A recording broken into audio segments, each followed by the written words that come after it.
Number 3. I want to call the tonight's meeting to order, November 22nd, East Greenbush Central School District School Board meeting. Board members this evening, we expect Michelle to be a little bit late, but she anticipates being here. I think Marissa will be here, but she's stuck in traffic. Hopefully get here soon. So, all right. So with that, please rise and join with the Pledge of Allegiance. Very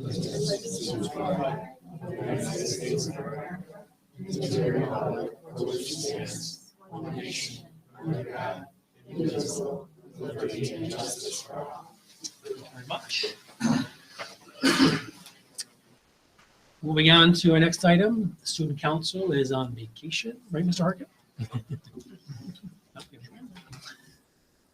So we'll move on from onto the minutes.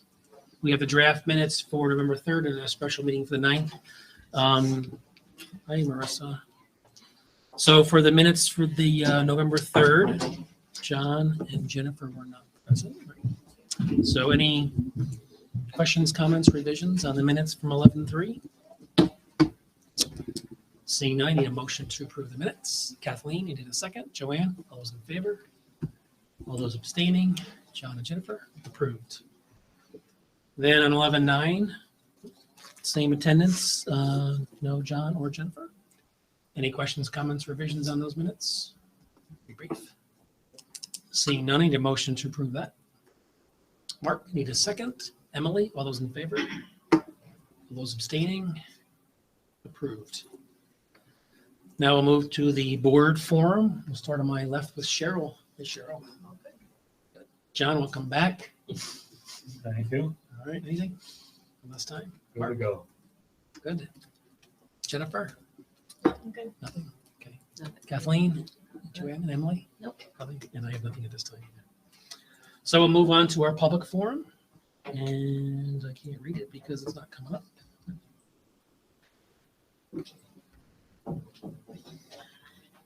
There we go. Got it. Oh, I just need to refresh. Looks like. Do you want me to read it? Oh, you want to read it? Do you want me to? Sure. Residents, students, employees, and business representatives of the East Greenbush Central School District may address the board on matters concerning programs and/or operations of the district, other than matters involving personnel. Members of the board do not directly respond to citizen concerns during the public forum. If a response is appropriate, either the president or superintendent will contact the individual in the near future. Those persons wishing to address the board will be recognized by the chair of the meeting and should state for the record their name and address or affiliation with the district or business. While the board does not wish to infringe upon free speech protections, it must be stressed that the visitors forum is not deemed to be an open forum. The board president will conduct the forum for the orderly and efficient operation of the board business. In addition, any remarks which may be considered defamatory or stigmatizing are prohibited and will be declared out of order. All comments shall be limited to 5 minutes. Thank you, Linda. I'm good to go now. Anyone wish to address the board? I appreciate everyone coming tonight. It's good to see you. Thanksgiving week. So no comments from the public? All right. So we'll move on to our reports and presentations of the superintendent of schools. Mr. Simons. Yes, I just want to update the board and the community on preparations we are making within the district to present some information to the board and the community on the meeting of December 21st. We've been working with our construction team, which includes our architects, our construction managers, our central office team, as well as representatives from Questar weekly to prepare information that the board will review to begin discussions of a future capital project. The information that we're preparing not only identifies what the state will need in terms of issues we'll be submitting to the state as part of our building condition survey, but we're taking that information and trying to categorize it into some areas for the board to review related to how we might go about approaching the overall scope of another capital project. At this time, we're not certain when we would come out with a vote. That will be something that the board will have input on we are going to present some information to help guide that decision, which will include a financial analysis of our current debt. Those are payments that we are currently making each year out of the annual budget, reflecting principal and interest on previous capital projects. Typically, historically, our district has tried to time a capital project around the retirement of debt. So we're borrowing money for future work at a time when we're retiring debt for previous work. And so we're working on that analysis, and we're getting assistance not only from Linda Wager, but Mary Ridzi, our treasurer, and Capital Markets, which is our financial advisor. Did I say the name right? Capital Markets. Okay. So that information will also be presented in addition to the information that is going into the building condition survey. And we also plan, for the purposes of the public, to just present some information on how state aid for capital projects is determined.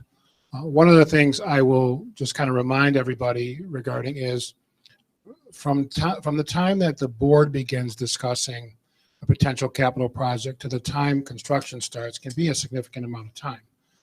We have the pre-referendum process where we have to decide the scope of the overall work and what the estimated cost will be. Then we have to involve our stakeholders, looking at what we could potentially propose, and that stakeholder groups would include some of our employees, but also our parents, meeting and sharing with them as much information as we have available. And then we bring recommendations to the board. The board weighs the pros and cons and does the cost benefit analysis and decides on an overall scope of work to go out to the voters. Initially, once the vote occurs, there's a period in which our architects have to do the design work, which is required of the state education department. Architectural designs, mechanical designs, that can take as much as an entire year, as we saw with the last project. So we don't know exactly how long that would take. And then we have to time the borrowing, as I indicated, around the considerations regarding debt. So just because we're talking about it now doesn't mean that we're prepared to go out and start new construction, and particularly because we're also continuing to finish up the current project, which was approved by the voters in 2017. But we want to have the discussions. We want to do the planning. We're doing some of the internal planning, but the board will get a chance to see what we're doing and weigh in on it on December 21st. Any questions for Joe? Just two comments. The later on our agenda, part of the future-driven learning component is really the emphasis on facilities and making sure that we're looking at all facets of both the infrastructure, but also some of the learning spaces to make sure that we're up to date in technology and energy conservation, those things. The other thing is, I think, Linda, maybe this is something for capital markets too. The rates are, money's been pretty cheap the last few years, and keeping an eye on that's not anymore. And who knows what it's going to look like once this kind of comes around. So be really careful about the borrowing component of it, given the interest rate structure right now. So thank you, Joe. Yep. Thank you. Now move on to the next presentation, the 21-22 New York State Assessment Summary. Yes, I'm going to turn this portion of the report over to Mr. Stiles, our Assistant Superintendent for Curriculum Instruction. Annually, we presented the board with the most recent New York State performance data, which includes our 3 through 8 English language arts and math assessments, as well as our graduation rate. So Mr. Stiles is going to present this information. I would just preface this by indicating that over the course of the last couple of years due to COVID, some of the factors involved in the overall state's preparation of the assessments, as well as the overall participation in the assessments, has been somewhat different from previous years prior to COVID. However, I would also say that all districts were operating under those same factors. And so when we look at our comparable data compared to other districts, we want to take in mind that everybody was dealing with the same situation. And we look at that in terms of our overall performance. Mr. Stiles. All right, thank you, Mr. Simons. Thank you, everyone. Very excited to be here tonight and presenting on our 21-22 assessment data. So I'm going to start with our 3 through 8 data, and then I'll move to our Regents exam data from last year, as long as our graduation rate. If at any time throughout, if you have questions, please stop me. But I did have time for questions at the end, clearly. But if you have any questions, we can stop and go from there. So I do want to start with our mission statement. I think it's always important to keep in mind what our mission statement is as we're talking about any of our data moving forward. So to make available to all students a safe learning environment that affords academic excellence in all of its programs, provide dedicated and supportive staff, and work in partnership with family and the community with the intent to set up all students for success with their future endeavors. So this first slide is our ELA 3 through 8 assessment data from last year. So as you can see, it's broken down into the 4 levels: level 1, 2, 3, and 4, and then proficiency, which is when you combine all your level 3s and level 4s. In a couple slides after that, I'll show a little bit of a comparison in terms of cohorts, pre-COVID to last year, but definitely, some highlights. I mean, over 60% of our students were proficient last year when you look at all of our grade levels. I mean, if you look at, the 6th grade, for example, 50% of our 6th graders last year were at level 4. I mean, that's just really great work from all of our teachers. And again, I think, when you see our results compared to similar districts in the state, you'll see that even though in certain areas there may have been a little bit of a slip in terms of pre-COVID, but you'll see that I think we're doing, really solid work still. Right. Just quickly, the 3 through 8 assessments are taken by all students except for alternate assessment students? Correct. Yes. So it's good. So this next slide here is looking at all of our grade levels, the 2019 results, which is the light blue line there. So that's the last test pre-COVID compared to last year's results. So you can see a little bit of a mix. Some grade levels results decreased a little bit, but then as you can see in 6th, 7th, and 8th grade, the results were a little higher than pre-COVID results. And then what I did here was, when you go back to the prior slide, those are clearly different students. That light blue line of 3rd graders is different than the 3rd graders in the dark blue line. When you go to this here, it's the actual cohort. So, for example, the 2026 cohort of students. So when they were in 5th grade in 2019, which was pre-COVID, 56% of those students were proficient on the ELA exam. When you look at that same group of students last year in 8th grade, 69% of them were proficient. Right. So, I know we talk a lot about, learning loss over COVID, but when you look in terms of ELA, we did a pretty solid job. There wasn't a huge amount of, quote unquote, learning loss when you look at the cohort of students. And this last one here, this is comparing our district to all New York State districts, which is that first light blue line, similar need districts, which is the dark blue line, and then the orange is our district. So in every grade level, 3 through 8 for ELA, we outperform New York State, and then we also outperform similar districts as well. Mr. Stiles, can you just comment on similar districts, the board? Sure. What's So up by similar that? districts would be, so New York State categorizes us as an average need district. So when you take out all of the average need districts in New York State, that's what that dark blue line is.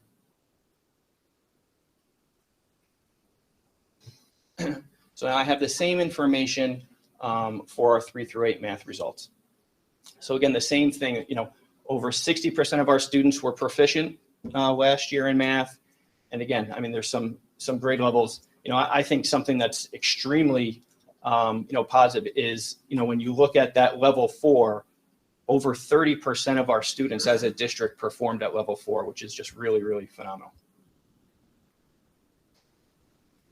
And again, now when you compare, the pre-COVID results to last year, other than 7th grade, you will see that, there was a decrease along all of the grade levels. I think there's many factors that contribute to that. But again, as we continue to progress, you'll see that that was really a trend throughout the state. And now this is the cohort comparison again. So if we look at that first group, the 2026 cohort, in 5th grade, 73% of those students were proficient, but last year in 8th grade, that dropped down to 52%. And you can see for the 2027 cohort and 2028 cohort, pretty similar, that there was definitely a trend in math that the cohort proficiency rate, did go down. So that's a little bit different than in ELA. I feel as though in ELA, it was fairly stable, but in math, there was definitely a little bit of a drop off. But now when you compare us to New York State for math and similar districts, we're outperforming, all of those. For example, in 8th grade, where we saw the biggest drop off in our cohort pre and post COVID, that same group of students is outperforming the state more than any other grade level. So, clearly that trend was across the state. So just now, as a little bit of a summary for our 3 through 8 assessments, for ELA, we had a total of 62% of our students proficient in ELA. That ranks us 77th out of the 646 districts in New York State and 5th in the capital region. In math, again, 61% of our students were proficient. That ranks us 70th out of the 646 districts in New York State and 4th in the capital region. So before I go on to that, I just want to stop. Any questions on any of the data or comments?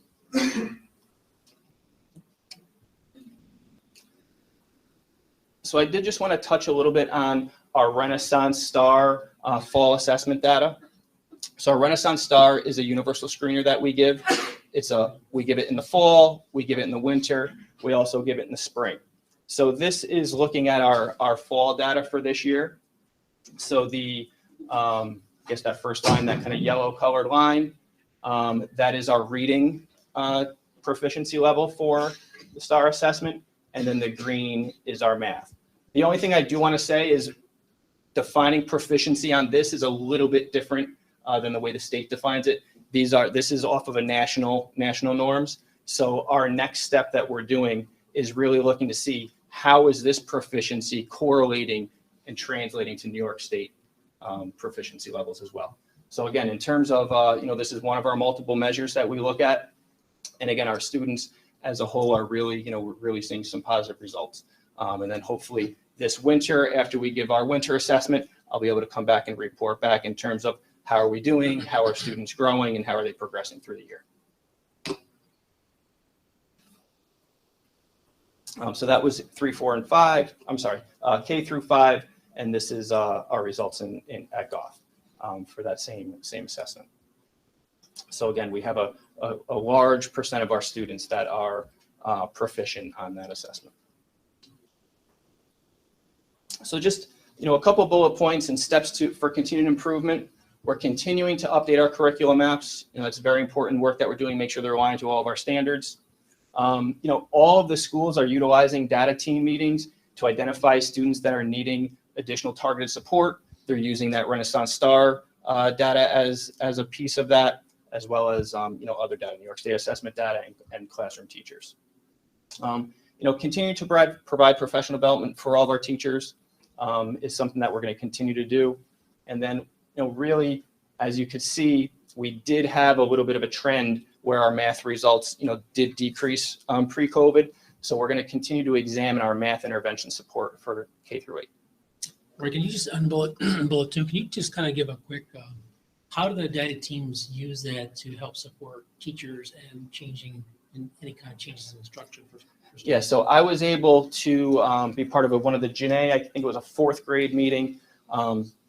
So what they're doing, so they'll look at that universal screener, see where students are falling, identifying, who may need some intervention support, and then, as part of Renaissance, there's also many reports that teachers can give in terms of specific standards that students may need additional support on.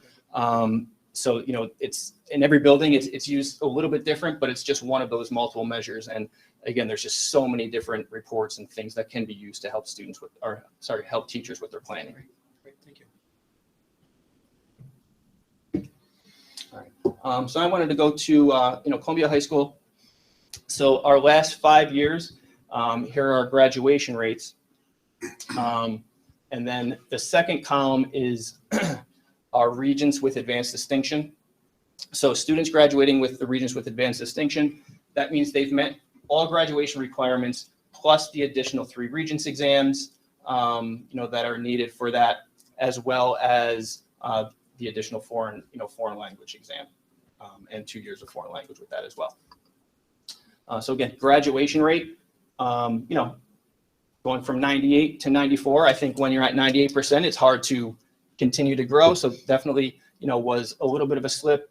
Speaking with Mr. Harkin, they've identified, it really was a small group of students that from kind of that shutdown in 2020 that just really kind of went different directions. And the administration and the school worked really hard to get some of those students, back into graduate. Some of them may have chose to go into the workforce and do some different things. So, I think that's where you're seeing that little bit of a change in the graduation rate.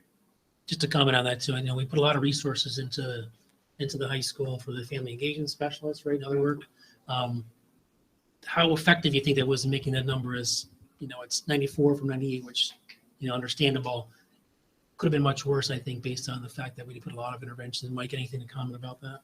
Absolutely. I mean, we had 24 kids that didn't graduate. We could have easily had 48 kids that didn't graduate. Yeah. With the additional social workers last year, going out and getting kids to come in and come back to school was helpful. And our job court, and with the job, Lori's able to go to something like Amazon, for example. She'll go and say, Roy's going to graduate this year. Can he work 4 hours a day? We can work with the school. We'll get him out at noon. So we have a lot of seniors that are doing that now.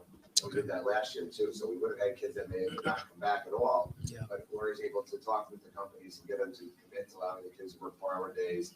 They usually end up doing like an 8 or 10-hour day on a Saturday to catch up on the hours, but then that allows them to finish school and continue to work to help support their families. So it's really been beneficial. Yeah. And utilization of credit recovery and things like those tools. Recovery, yeah. Okay. All that, our summer credit recovery, our in credit recovery. Yep. Our learning centers, we're assigning kids to learning centers if you're falling behind in math. We have a study hall, we need to go to the study hall, we just assign you right to the LRC. If you're falling behind one of your writing classes, Yep. they've got your study hall. Sometimes the parent takes them out at lunch, puts them right in the LRC, so they go right to there and get work done every day. Yeah, that's important context to understand, because that number could, I think, really, with the resources that we put together to help students and families, it was really critical that we do that. And I think that it paid off by seeing a number that while it's not last 3 years number, it's pretty significant number in terms of graduation to support your students to get that high school diploma. When we get to our 5-year rate, that will go up. I anticipate 5 more graduates. Yeah. Up to 24. Great. I was going to add, you just said it, Mr. Harkin, there's kids that decided to stay in school and needed a 5th year to graduate, and that's not necessarily a bad That's decision. okay. That's a good decision, but this is a 4-year graduation rate measure. So those kids who decided to stick it out and need more credits or need to pass a Regents exam, that's also a good indicator of the support that we put in Yeah. place to encourage those kids to stay in school, even though they didn't graduate in 4 years, but they're still going to be on our next graduation stage. Because my point too is a lot of context to that number that needs to be told, and there's a lot of behind the scenes work that happens. So I appreciate all the work that the staff did at the high school and those different supports to keep that number above 90. So going to our Regents exams for last year, again, we did, did really, really well across the board in our Regents exams. Especially when you look at math in terms of the geometry Regents exam, the Algebra 2 Regents exam. Those two exams are two that students need for that Regents with Advanced Distinction. And we're getting 95 and 97% of our students to last year pass those exams.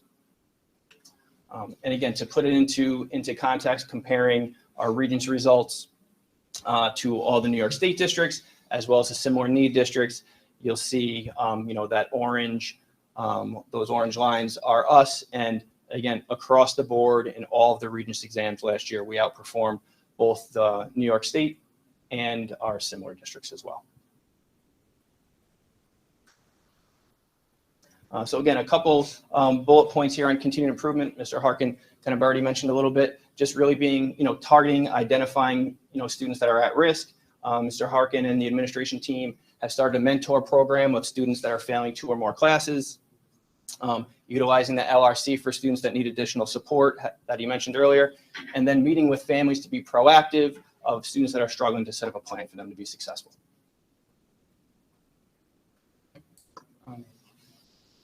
Thank you very much. Any questions?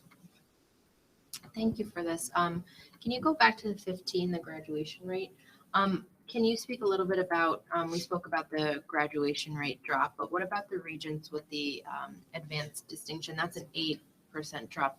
Can we speculate on why that is?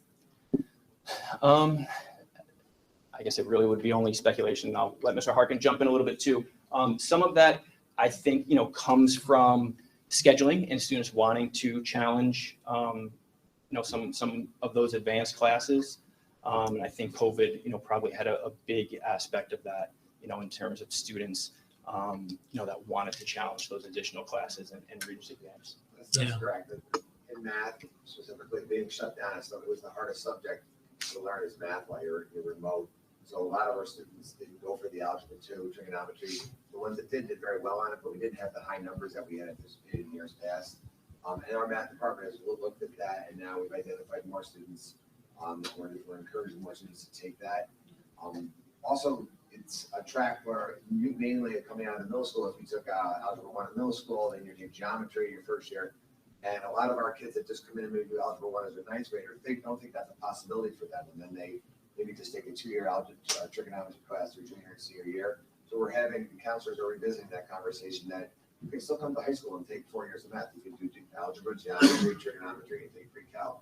So with kids being out and not getting the instruction, I think they were hesitant to go on that path because if you've been home for a year and you're learning math remotely, thinking about taking another class and going to calculus, I think was a little overwhelming for kids. And we're starting to see that change now. The shift is changing to kids to push themselves and challenge themselves. Right now, we lost a section of AP US history. We used to have 90 kids. We have 60 this year. I think students are just reluctant to really know where they were and where they fell amongst their peers. Even really being in a room with their peers, it's hard to gauge how well you're doing if you're not sitting in a room next to somebody, if you're not hearing them answer questions. So we just kind of had that. I don't blame everything on lost learning, but that specifically stands out. Just students just weren't challenging themselves. They just weren't unsure of themselves. But we're definitely seeing a change in it now.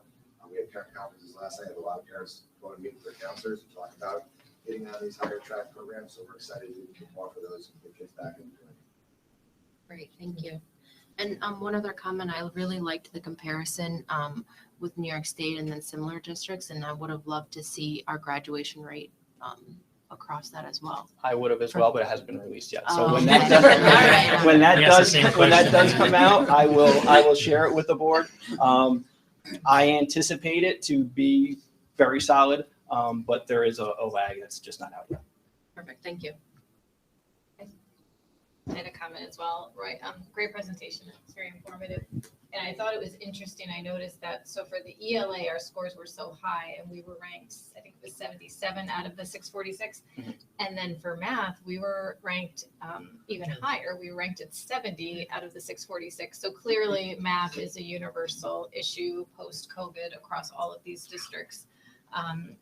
What options, I know you mentioned the math intervention for K-8. What options are there for high schoolers for math? I know there's the LRC. Are there any other interventions or assistance for these high school kids? So it can be a little different. You're right. There is the LRC. There's also, the different math classes that you can go in. So you have you have your regular 1-year algebra. You can go into the extended algebra as well. So there's different ways to address it.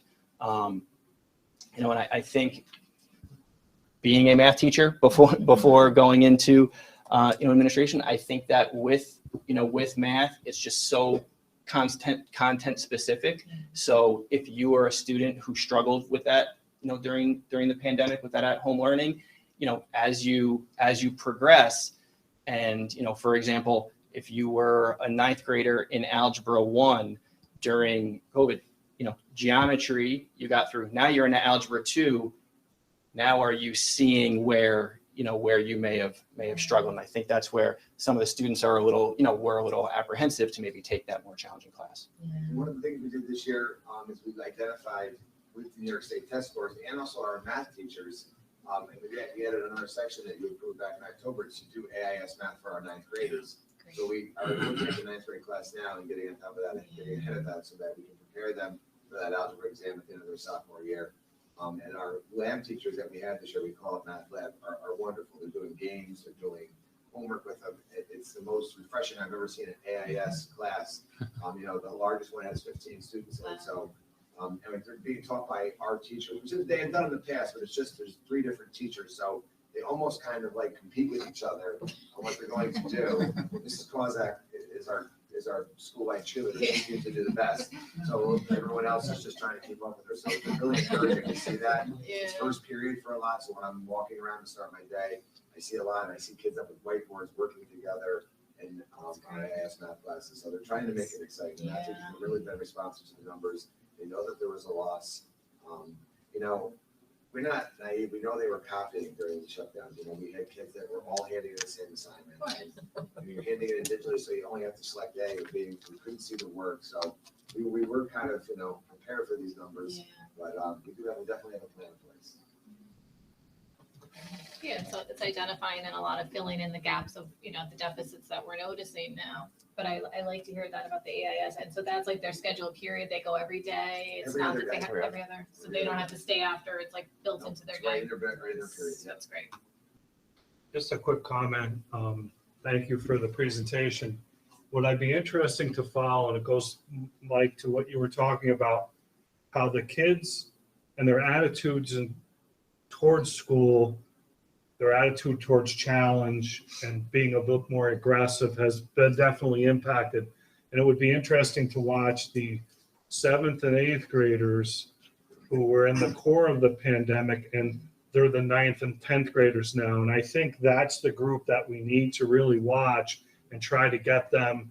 And it's great to have the scores, and the scores tell us a story, but we have to be really innovative and come up with ways to excite the curriculum again and bear down, because if we can do that for that group, then the kids coming into it that are the 5th, 6th, and 7th graders will make that transition and be more aggressive in challenging themselves. So I'm happy to hear that, but if we could try to report back to us on what your intuitiveness, you don't need a presentation, but speak to us about the attitude, because that's something we as a board cannot gauge. That's up to each building principal to tell us, with conversation with students and staff. So I appreciate the candid conversation tonight. Thank you, Mike. All right, thank you very much.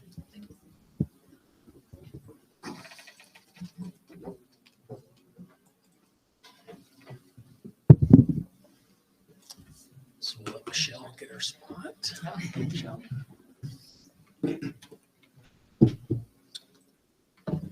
So we'll continue with our discussion items. The first one is one that we moved from the last meeting. And Linda, the summary of the multi-year federal grants, are you? Yes, I have my voice back. Thank you. Thanks for your patience on this. So back in 2021, we started talking about the federal funds that were going to be available to us. And it was coming to us in 2 different funding sources. The first is the Coronavirus Response and Relief Supplemental Appropriations Act, which we call CARISA. And the second allocation, the funding source, is the American Rescue Plan. So the CARISA funds are funds that were broken down into 2 separate allocations, the Gear 2 and the ESSER 2, and they made up just over $3.9 million of the total $7 million that we received. These CARISA funds expire September 30th of 2023. So as you can see in the first grouping there, Gear 2 was $450,000 of that $3.9 million. And we are scheduled to use all of that by the end of this fiscal year. We basically used that for some TAs at the Learning Resource Center, We had AIS teachers at the elementary and Goff Middle School for reading and math. So basically, that will be used up by the end of this year. And then the main allocation in the Carissa funds, the next section is $3.5 million. And we are scheduled also to have used up the remaining of those funds by June 30th of 2023. This is where we talked about the AIS teachers, and we budgeted for originally last year 10 AIS teachers, elementary teachers. That took up a large part of that funding. But we also purchased some equipment, and we implemented some programs with that, but we are scheduled to use up all of that money by June 30th of 2023. So then that brings us to the ARP allocation funding source, which was slightly over $3 million. Now, this funding source was broken down into 4 different allocations. The main part of it was $2.3 million, almost $2.4 million. If we could go to, I can't tell if we're on that section. Okay. So we currently we used about $1.1 million of this funding last year. We're using another $658,000 this year. We have budgeted $169,000 for next year, and that's really to help us with basically summer school and for 23-24. And then we also budgeted a remaining $162,000 in the 24-25 year, and that's also for a summer school program if we decide to do that. So based on these estimates and actual expenditures that have occurred so far, we expect that we will have about $247,000 available to reallocate for another purpose. Smaller allocations in the ARP funding. The next section is the learning loss. That was $499,996. This was a state reserve that added up to $700,000. So these had to be for specific purposes. And basically, by the end of this year, by the end of this fiscal year, June 30th, 2023, I expect that we'll have about just under $44,000 left to reallocate that we can use again next year. Another section of the ARP allocation was for summer enrichment. That was $100,000, which we have used. We expect to have it used completely by June 30th. And then another allocation of the ARP funds was for comprehensive after-school programming. And that was another $100,000, which we expect to have fully used by June 30th of 2023. So basically, we've implemented a lot of programs. We've hired staff. We have been bringing some of that staff into the general fund through retirements that have occurred, and we're intending to do that again this year. But in $7 million of federal funding, we have about $300,000 left altogether. $247,000 is in the ARP funds that we can reallocate for another purpose. And then the $48,000 is in the learning loss. So that's really pretty much going to cover a lot, anything. So we'll just need to, review as we get into the budget season, what programs we have, what we will be bringing into the general fund, what programs we will carry into next year, and make decisions based on that. Are there questions? It was a lot of money in the last 2 years, and we've done a lot with it, and it was evident by the information that Roy was presenting tonight. So those are all things we need to take into consideration.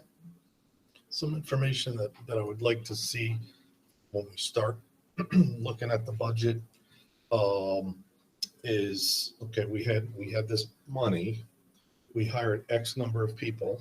Mm-hmm. Out of that X number of people we've hired due to retirements and transitions, we took this many over here. How many are left? Mm-hmm. And then the same way with the program. So I'm looking for like, what's going to be the overall cost that basically this money's all gone. What is an overall cost that now we are left with? Right, and we'll discuss this as the budget starts, but just looking at this money here, we have about $1.3 million in salaries that we're paying in the 22-23 school year that we're going to need to do something with next year. Now, a lot of that will be slid into positions from retirements, and we're gonna have to look at what those positions are and make those decisions. Right, because One- it just may one It is about- One example, I know you want a more complete report, which we're planning to do for the budget. We started with 10 early intervention specialists. As people have left the district and retired, we've moved 4 of those individuals into positions that were vacated by retirement, so we're down to 6 Right. right now. That's the kind of process you're talking about. Yes, exactly what I'm looking for, but across the board. On all of them. All of the them, salaries. So we can see when it comes to, Yeah. for this budget year, Mhm. that we're gonna start planning here shortly. Because that'd be some good data to look at when we're looking at. Yeah, we're working on the salaries, and then other things that we used the money for. We purchased over 3,000 Chromebooks this year to replenish the Chromebooks.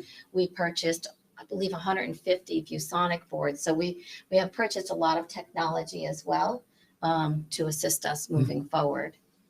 Linda, so is that a 1-for-1 when you say retirement, just to make sure that you're not taking it from a separate section and saying, well, I'm going to give up this teacher in order No, to, it's when I'm 1-for-1 in the talking same about, department. for instance, Mr. Simons talked about the 6 AIS teachers that are still left in the funding. I will expect to bring those in to the general fund to replace the retirements Great. that occurred during the year. Yeah, it definitely is valuable to make sure that we know what's going to be going into the tax base. And I think with the teaching assistants, because as Marissa knows, there's always a need for teaching assistants and there's vacancies, there should be no issues there, I would imagine, for absorbing them into the. Right, and every year we look at the teaching assistants, and we start with those that are required by the IEPs, those then that are the program TAs, and then the extra ones that are needed. So we evaluate that every year. And for these funds that can be reallocated, are there deadlines for those once we reallocate them, that we have to spend it down by? Yes, so the ARP funds, which is the only place we have money left, those funds expire September 30th of 2024. So we basically have to use them next year or into the summer of 24 for 24-25. Got an email from the Council of School Superintendents today on this very topic. They are surveying superintendents on the details of how they have allocated this money to help kids with such things as academic support, tutoring, mental health, and preparing a position paper for the state that some of the funds that flowed from the federal COVID monies were to address needs that had been around for a long time, and making an advocacy effort to try to sustain some of the funding by the state. So we plan to participate in that survey and provide some of the details that Linda has reviewed tonight, because there'll be this is a statewide concern that perhaps more time might be needed for some of these services to benefit kids beyond the 2024 period. And what can we do to advocate for the state to consider sustaining some of these monies as they consider what might be able to be done regarding foundation aid and the state budget. We're not hearing anything pessimistic right now from the state, but as you know, things can change quickly, but they're asking for this information too at the state level. I think what's important in the conversation that we're having, it kind of comes off the back of the presentation, is ultimately what we're going to do when we bring this all together in the public square is do the cost benefit analysis as we move forward. And I think the data is really important so that we can demonstrate the needs, because the needs are going to change as each year goes by, and we need to be flexible enough.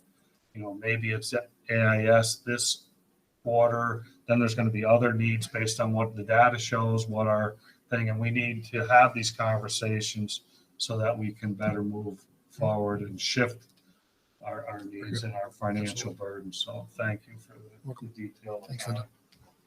Yeah, I'm very happy that we're trying to advocate because, we haven't even cycled through all the concerns from COVID and the impacts these students have had. So as much as we can advocate to continue something, Absolutely. it's a big benefit. Any more comments, questions? Good, thank you. Next, we'll have the draft East Greenbush Board goals and our strategic vision. Jeff? Yes. So really starting at our retreat in September, we've been discussing where we wanted to go with our board goals. And somewhat parallel to that, our district has expressed interest in getting involved with an initiative called Learning 2025. We were fortunate to go to a presentation a couple Saturdays ago with Bill Daggett, who's very involved as one of the leaders in that initiative. And the premise of that is we're looking at school districts a little bit differently now than what we might have been doing before the pandemic. And in some cases, looking at it more holistically in terms of what the children's needs are. So we took some information from some of the board discussions and some of the information that was available on Learning 2025. And we said, how does this fit with what we've currently done in the district, where we've been, and where we want to go? And so the first document includes the mission statement, but it really kind of categorizes our efforts in 3 different areas. Mr. Buno mentioned one earlier, that we want to be future-driven in our educational programs, in our instructional methods, and in our opportunities for kids. So future-driven education. Underneath that is kind of a measurable target that we want to support innovative, future-driven teaching, learning, leadership practices to prepare our students with the knowledge and skills they require for future success. In the work that's been done, it's really important to have kids critically think, be able to communicate effectively, be able to problem solve. And those are the kinds of skills that cross all different kinds of sectors of the workforce. Whole learner focus. We have talked at the board level and within the district about not only meeting the academic needs, which were reflected by some of the data that was presented tonight, but in order for kids to really be successful, we have to be cognizant of their social emotional well-being, their mental health, and we have many kids who have been impacted by trauma, which really gets at mental health services. So having a focus on the whole learner. And then last, but certainly not least, is a foundation. We want our schools to be safe. We want our schools to be inclusive, and we want to make sure that we value diversity, not only in our words, but in our actions and our practices. So that's kind of the framework that we used to narrow down to the goals. The next slide kind of takes that vision and categorize it into really 3 different areas with more specificity in the goals: future-driven education. The content of each of these columns really formulated the board goals. I want to thank Mike, Mark, and Emily for their contributions to this. So for example, under future-driven education, as a board goal, we want to ensure all school leaders, teachers, and staff implement practices that teach kids technology skills, critical thinking skills, communication. We have talked about prioritizing the middle school for an initiative that looks at the whole learner, which is stakeholder-driven, evidence-based. And then we want to make sure that our capital project and our facilities plans reflect the learning spaces and the teaching spaces that are going to prepare kids best for the curriculum that we deliver to be able to help them achieve those skills. Whole learner focused, I talked a lot about the balance of academic. One of the things we put under there was to evaluate our early intervention programs. We've started 3 brand new pre-K classes in the last 2 years. We want to be able to look at the data on how kids are performing as they move from pre-K up into the 3rd grade. Multi-tiered systems of behavioral support. We have a committee that's working on that. And under safe and inclusive schools, we want to continue to have the policies around safety and the practices that we've been putting in place to make sure the kids are safe and that the environment is welcoming and safe. So taking it a step further, we wanted to make sure that someone could look at the documents and say, well, what is the Board of Education prioritizing in terms of its goals? And what are you going to do on an annual basis for the current year? So under the Board of Education goals, we said we want to continue to make sure that our curricular instructional practices increase the percentage of kids passing state exams. We want to make sure that we are doing well on the data indicators that Roy presented tonight. And we want to have a district-wide approach consistent across all of our buildings and grade levels on social emotional learning. But what are we going to prioritize for this year? Mr. Stiles? So, under, when you're talking about the future-driven education, and we have our, Board of Education goals. I must have skipped over one, sorry. That's okay. You're on the right place, I'm in the wrong place, go ahead. Okay. I skipped over to, no, go ahead with future, do the whole future driven. Future-driven. I skipped over one. So again, under the future-driven education, we have our three overarching Board of Education goals. And then with that is, what are the, Mr. Simon says, the measurable objectives for this coming school year. So, under that first board goal of ensuring all school leaders, teachers, and staff implement practices through which all students acquire technology skills, critical thinking skills, communication skills, and problem-solving skills, we said, what are 3 important steps this year that we can take for that?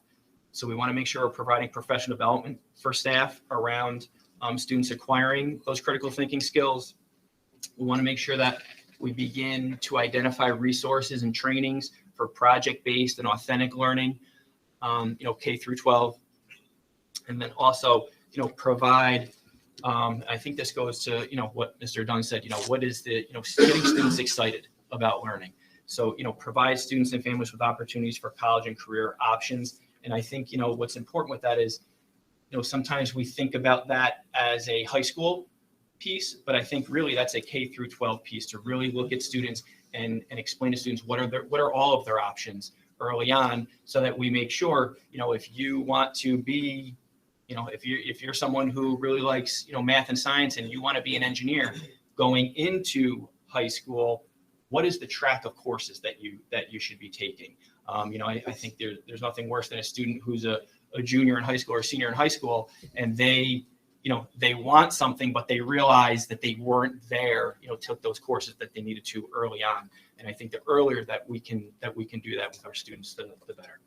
I think part of it is to present multiple options and pathways. Exactly. As opposed to the core piece, and then you can branch off, but still have those opportunities early enough on in your educational career to have those options. Right. Again, like Mr. Simon said, that second board goal of, run a middle school initiative, we think it's really important to have the golf leadership team really begin to research what is middle school best practices, do some school visits to take a look at, some middle schools, in the area or outside the area that are really, have an innovative model and that are being future, thinking, future driven. And make sure that we have all stakeholders involved in that in terms of administration, teachers, support staff, family, and Board of Education members. And then our third goal, under the future-driven education, really, making sure that we complete and submit the building condition survey, which I know is being worked on right now, and then identify our priorities for a future capital project or projects. And really explore the innovative, flexible instructional spaces. For example, if you remember a few months ago when the librarians, as part of their program review, talked about the library space. So, we actually have a meeting set up, with the librarians to talk about, what would we have to do to, restructure those spaces to really be future driven and make sure we're meeting the needs of our students moving forward. So under whole learner focus, we have identified the board goals as continuing, again, to emphasize curriculum instructional practices, help kids do as well as they can on proficiency and mastery levels. Specifically this year, taking this data has been shared or is being shared with building principals. Our process typically asks the principals to identify goals for their particular buildings, looking at their own data trends. Additionally, we are continuing to review student performance data, developing goals by student group. So not just looking overall at all of our students in totality, how are our students who receive ENL services, for example, doing? How are our students who receive special education services doing? How are our students who are economically disadvantaged doing? How are our students who fall within the different categories of ESSA doing on the statewide indicators? And third, but important, we're developing with the help of a committee, our social emotional learning committee, a K-12 consistent approach to providing social emotional learning. And we've created that committee, and we are developing some goals, and they're looking at some best practices and some research-based practices to identify how they will go about doing social emotional learning support in the classroom.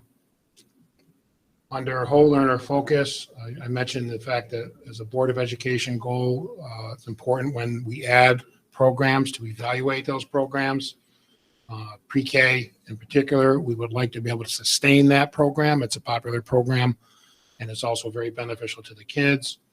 We're going to be looking at some of the assessment information this year to get a better handle on how kids are doing in K, 1, 2, and 3, but also talking about a system where we can look at those kids that come into kindergarten who had a pre-K experience and those that did not have a pre-K experience and how their performance might be disaggregated.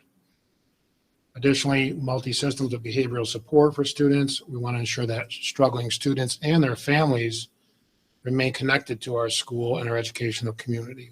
There's nothing more disappointing to me as a superintendent when we lose students or we lose families, because we have to enforce, for example, discipline in our code of conduct. But once those kids have served that discipline, we want to make sure that they know that they are a valued student, that they are still part of our educational community, and that we want to engage their families.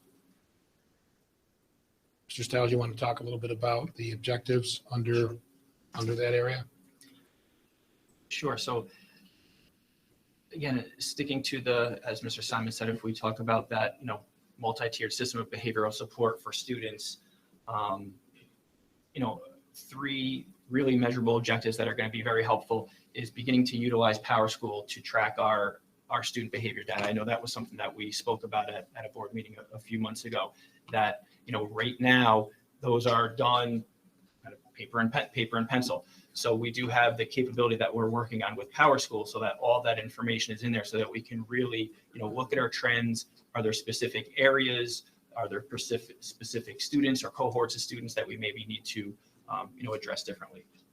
And then really, studying and evaluate what are some different potential tier 2 and tier 3 behavioral interventions. Like Mr. Simon said, students are going to make mistakes. We have a code of conduct, but how can we make sure that that code of conduct is, also supporting students, and how can we be proactive in supporting students? And then reviewing our current available data on student access to mental health, conducting a needs assessment, and making some recommendations around our mental health. And last, we want to remain a safe, inclusive, and diverse educational community. We want to continue to evaluate and enhance our district practices and policies related to safety. We had some very unique and new specific initiatives in this area, including the Questar BOCES is providing us with a no-cost tool for people to report circumstances in which kids and or others might be unsafe. Mrs. Wager is helping us mobilize that reporting. So basically, it's a tool that families and kids can use on their phone to report, similar to our anonymous tip line on our website, but more complex than that and more sophisticated. So, for example, if the schools are closed, that report goes to a call center which is staffed by employees of Stop It, and then they notify either the administration or law enforcement, depending on the circumstances. So that's a free program that we have through a grant and Questar, and we're going through kind of the setup and the implementation plan to bring that to fruition in our district. Thanks to Mark and his efforts. We have the Stop Arm Camera program. I think those cameras are being installed starting next week, Yes. right? And Mr. Adam is working on some publicity for that. So that was a significant effort, and we're very proud to be the first district, which was announced at the last meeting, to be having those cameras installed. And I have had conversations with the county executive. I've had conversations with town supervisor Jack Conway. We need to have some follow-up discussions with other superintendents and our local agencies about the potential to expand school resource officers. This has been something that was asked for by parents when there was the school shooting in Texas. The issue is not money. The issue is the availability of officers to be able to be assigned to the schools. I also worked with our attorneys to identify some of the issues that might be involved in working with municipalities around retired officers. There are some barriers regarding that that we need to work through. But pending board review, I support the idea of expanding the school resource officers to the elementary school level. May not be able to have one in every elementary school, but I think having some at the elementary schools on an assigned basis will go a long way, not only for safety, but also for educational programming before the kids get up to the middle school and they start exploring some of the things that they explore when they get to pre-adolescence or adolescence. So starting to try to network and build some support for that within our BOCES in our region. Additionally, under the board goal, we want to be inclusive for our families. We want to address all policies and practices and school activities to provide an inclusive environment. I thank Emily for making this goal sharper and more action-oriented. We want to begin to review all of our district policies and make sure that they provide inclusivity, equity, and diversity. Recruiting parents from different backgrounds and guardians and caregivers from different backgrounds to some of our parent groups. And making sure that as we think about district advisory groups, we reach out to people that may not be as involved as they have been, but have good ideas and have good ways to help and assist us. One example I can think of, Mrs. Taylor suggested at one of our most recent meetings on the attendance, why don't we talk to some families of kids who are having struggles with attendance and find out what some of their issues and challenges are. So that's the kind of approach that I think if we're really going to value diversity, we need to maybe do more outreach and get more different families involved. So we're going to ask the principals to identify some families that might be interested in being recruited to be on the PTO, to be involved in various committees. We've talked about this for a couple of years. We want to formalize the ambassador program in which new families that move to the district, or in particular families that move from outside our country or our region, what can we do to help them navigate? And Ms. Curtin sent me an email this morning or last night, I read it this morning, about a governor's initiative that is involved in helping new families from other countries figure out our systems, basically figure out how to navigate the school district, what's the role of the Board of Education? Are we translating information into the languages that people can understand, the procedures and the processes that govern local school districts? And so I'll be following up on that. So Governor Hochul was a little more interested in local politics, and I figured nothing is more local than your school board. Right. So let's start. We're going to go a level lower and get people involved. Well, the school board is a unique American institution. Most other countries people don't have a direct say in the education of their children. So we will be introducing that concept to people who haven't seen it before. And then in Marissa's area, human resources, we're not only challenged by shortages of qualified candidates in all types of positions, but we're also challenged to make sure that our employees reflect the diversity of our students. And so We're going to be supporting recruitment efforts, not only in the region, partnering with regional institutions, but also branching outside the area to see if we can't bring folks from other regions that represent more diversity within our staff. So those are our draft plans. They tie to an overall vision. They tie to the board goals, and then we have the annual objectives of things that we want to try to put into our scorecard and report back to the board on our progress this year. Thank you, Jeff. Thank you, Roy. Any questions or comments? John? Just a couple of comments. I really appreciate the depth of the document. And I think what's really important, and we've done this as a board, especially those of us who've been on for a while, we're becoming more and more targeted in what we're trying to achieve. That way it can have some real measure, because there's nothing worse than a goal that is really unattainable or not a means to measure it. I think that's really important, because I would like to see us, as we go through the year, reflect back to I know we score ourselves, we do that, but what is our outreach to the community so that they fully understand what we're doing throughout the year? And maybe make an effort to that on the website. The part I want to speak to the school resource officer, at least in my experience, and I'm sure my brother here to the right will reaffirm this, the school resource officer is exactly that. We're not investing this type of programming because our schools, the greatest threat to our schools is the lack of resource. Violence, unfortunately, is a very sensational thing, but is very rare.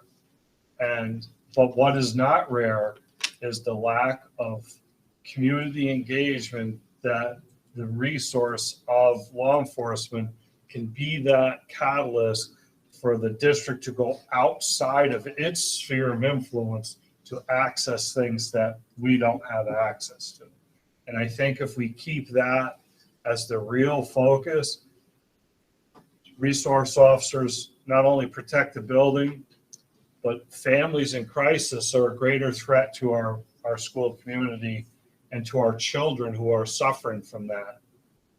And a lot of that ends up in a school and through parents who come that have injunctions. There's just a whole real great role for this. So I don't want people to think that, we're just hardening our schools.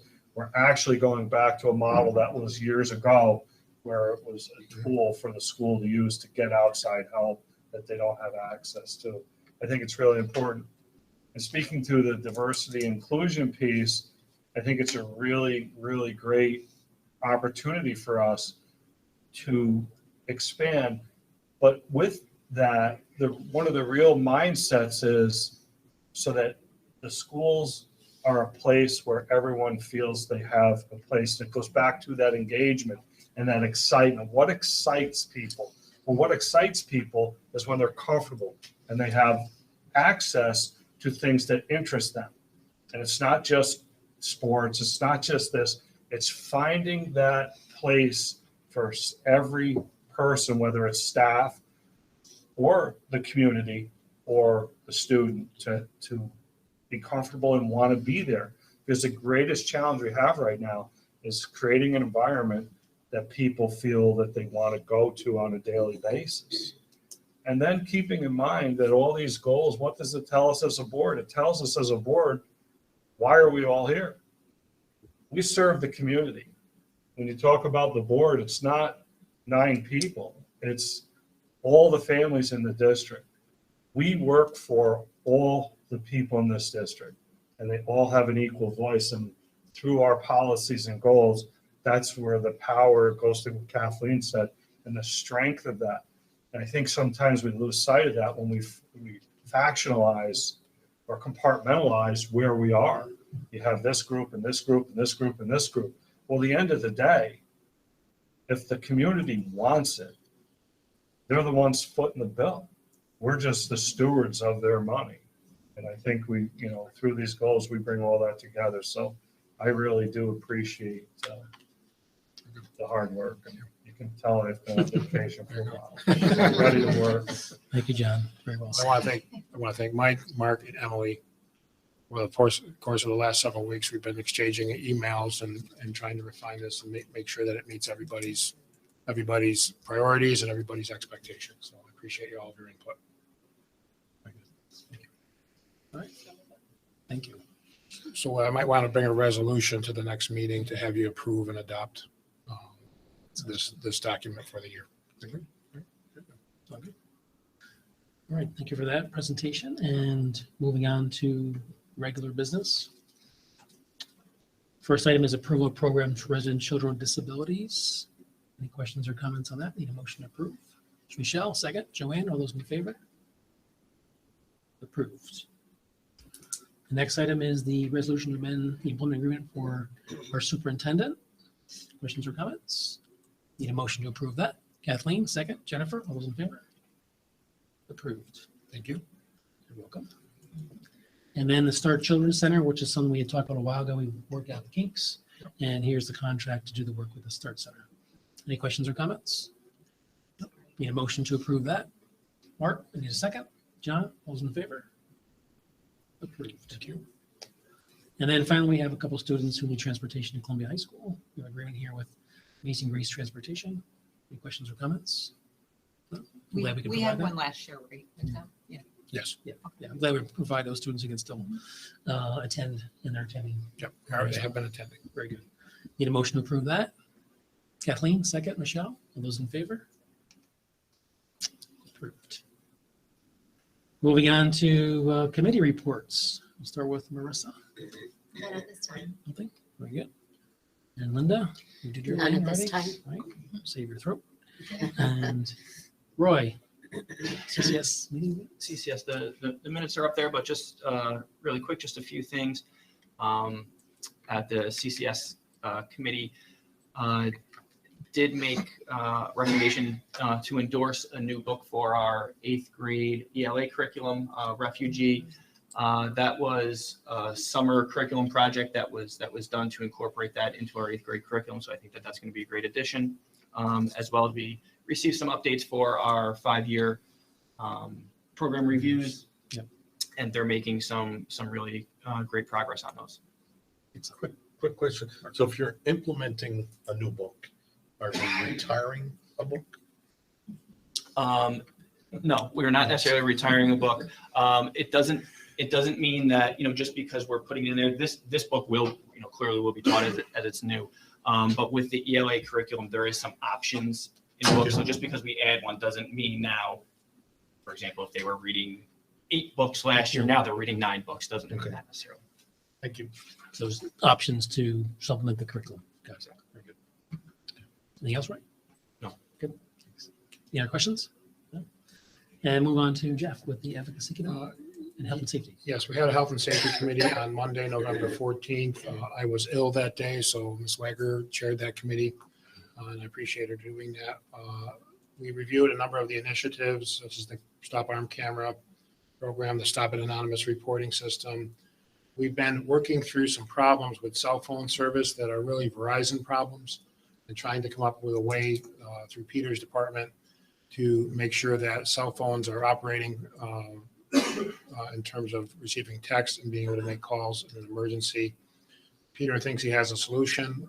It involves generally putting more Wi-Fi devices in and being able to integrate the cell phone system with Wi-Fi. When the 5G was switched over, when they switched over to 5G, it doesn't work real well. Peter, and I'll defer to Peter for the technical explanation, but for example, Belltop has issues with staff phones who happen to have Verizon, whereas AT&T is working fine. So does that mean individual cell phones in the Personal? buildings? Because Yeah, I well, know Columbia has a problem. Our emergency system provides automatic text messaging and notifications in the event of a lockdown drill. And in some cases, those messages to staff aren't being received Gotcha. either not at all or in a timely manner. Is that right, Peter?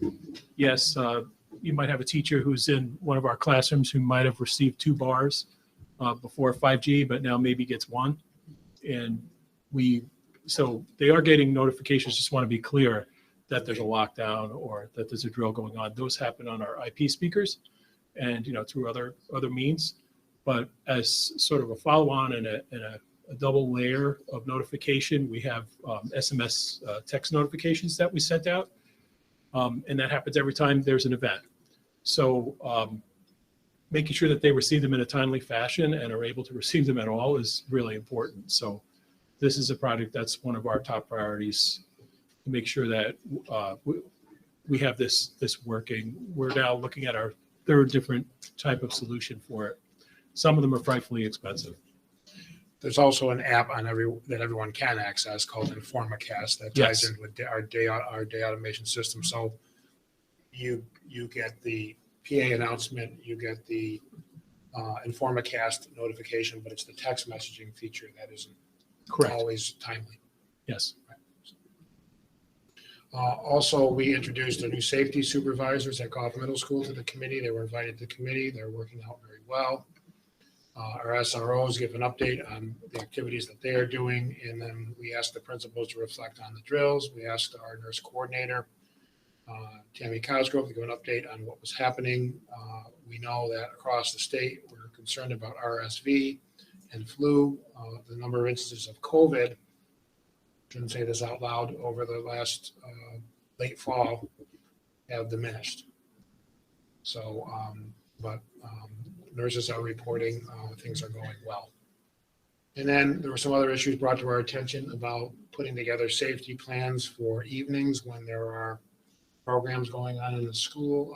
That was brought to us by an elementary teacher who's on the committee, and Mr. Bickle and Mr. Beardsley from Quest are working on that. So you have an after-school activity that goes on in the evenings, and you have a lockdown drill, making sure that everybody that's at that after-school activity knows, or evening activity, knows what a lockdown drill is and what the procedures are. And we're developing something specific for that. So we appreciate that issue being brought forward. On the advocacy committee, we had our first advocacy committee, and it was well attended. Ms. Skirton attended that meeting, but we also had 3 very bright, interested students from the high school who had a lot to contribute. Very reflective, very thoughtful. We identified some of the areas that we wanted to focus on, including staff shortages, SROs, increasing services to mental health, making sure that we're monitoring changes in the state accountability plan. Not to get Mr. Dunn going after a nice time off hunting, zero emission buses, and also advocating for pre-K to be truly universal, that everybody has access to it, and a number of other issues that was a good conversation. I don't know if Ms. Skirton wants to add anything. So. And that was a very good conversation. The students made some excellent points along with everyone else. I was very impressed by our high school students' ability to discern what we were talking about. Some of them were actually having conversations as they were going online and saying, well, I see this report from another state regarding zero emission buses, and couldn't we try to convert, for example, can we convert our fuel tanks that we just installed because of an emergency to be able to use differently for electric buses? And I see it was really impressive. It was very impressive. That's great. So they were very thoughtful. And that concludes my report. Thank you, Joe. Question. So those kind of students, like, do we do advocacy in front of the legislatures? Can we bring those kids to those Yes. activities? We have not done that in a while, but there are those advocacy days, and I think bringing the students with us would be very, very good for them and good for us. Love you, Dave. Okay, moving on to the agenda. We have no tabled motions, old business, board members, anything? No. And then we have a consent agenda, A through G. Any questions or comments on the consent agenda? No? If not, I need a motion to approve that. Joanne, need a second? Michelle, all those in favor? Approved. We don't have any addendums. And new business, board members, anything? I just want to have the board goals and vision. Okay, very good. Ongoing discussion, and that'll tie nicely into our budget. Excellent. And then the public forum, anyone? No? Word for him. Also, am I right with Emily? Nothing? Okay, Joanne's good. Good. John, spread his peace. I just want to say happy Thanksgiving to our school community, our friends and families, and everyone here that worked so hard. You know, it's hard to believe we're already at this point of our school year and the way things are going. And I want to thank and appreciate everything that has happened so far this year, and appreciate and grateful for all the work that you all do here, my colleagues, as well as our staff and our families. And I had a chance to go to the golf Thanksgiving, which was very nice. It's been going there for years, and it's always wonderful to see the students again, get back in the buildings and do those kinds of activities we haven't been doing. All right, that concludes our meeting. We do not have need for executive session. Mr. Jones. So with that, I need a motion to adjourn. John, need a second. Kathleen, all those in favor? The meeting is adjourned. Thank you, everyone. Have a great night. Thank you, everybody. Happy Thanksgiving.